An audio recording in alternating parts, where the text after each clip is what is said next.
We have some huge breaking news from the NHL. The deals for Elias Pettersson and Quinn Hughes with the Vancouver Canucks are now official. We have the full numbers. We'll discuss these contracts coming up next.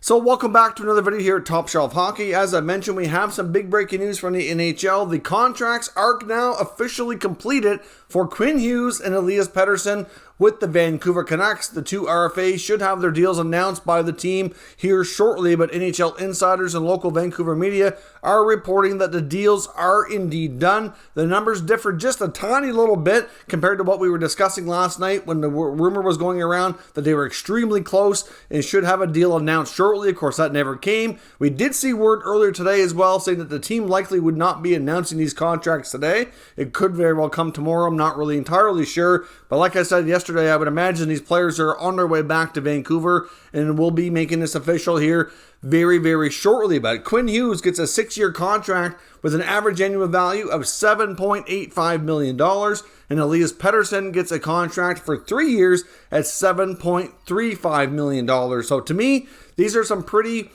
fair contracts. I think Quinn Hughes are going to grow into this contract. It's a little bit less than you saw Cale Makar and Miro Heiskanen get, but I think they're a little further along with their development and overall game right now. I think Quinn Hughes is a phenomenal player and will be a real big part of the Canucks' future, but I just think he's not quite there yet. So I think it's possible in a couple of years' time that could look like a steal. Obviously, we'll have to see how his defensive end game and defensive style, how it progresses.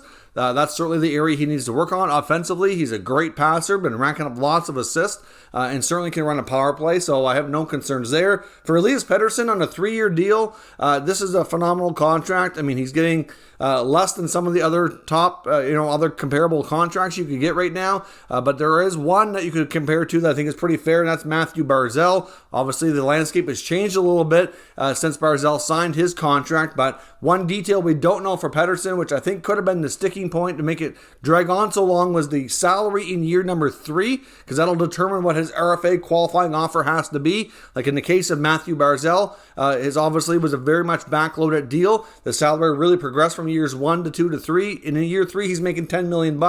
So he's looking at 10 plus for his next contract, and I would be surprised if Pettersson was looking at anything different. Their stats are extremely comparable. Even looking at Matthew Tkachuk in Calgary, I know he's a winger, but his qualifying offer is due to be like around $9 million. So I would assume like maybe a contract for like Brady Tkachuk, if they end up to have to go short term, that's probably going to be a factor in there as well. So these are, to me, very fair contracts for the team. That does technically put them over the cap with a 23-man roster, but they do have the Michael Furlan contract to go on LTIR. They can obviously reduce their roster a little bit as well, do a demotion or two to free up some more room so that they can become cap compliant. So there's no issues there. As I record this, we do not know if Travis Hamonic opted out or where things stand. There's been no trade announced because I know that he was rumored that he was interested in being traded to play for a U.S.-based team, so there'd be less travel within Canada so he could play more games.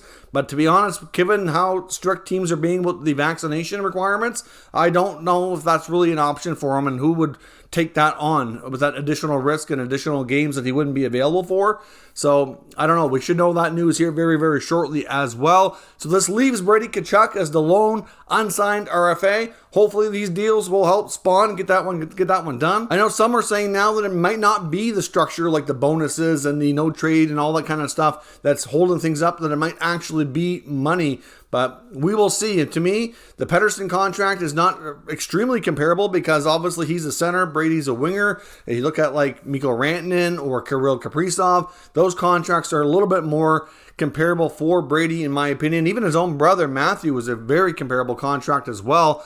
So, his average annual value is like around 7, but it's backloaded with a higher qualifying offer. So to me, that's probably where Ottawa and Brady Tkachuk go at this point. I mean, there's still hope for a long-term deal, but I would think it's more likely going to be short-term given how much time they've taken to get to this point. Hopefully they get something sorted soon and everybody's looked after and we don't have any holdouts beyond opening night of the regular season. Let me know your thoughts on these contracts for these two Canuck players down in the comments. We'll discuss further. If you're new to this channel, make sure you subscribe and stick around. We'll keep you up to date with all the latest news, rumors, and analysis on all 32 NHL teams. Thank you for watching, and I'll catch you next time.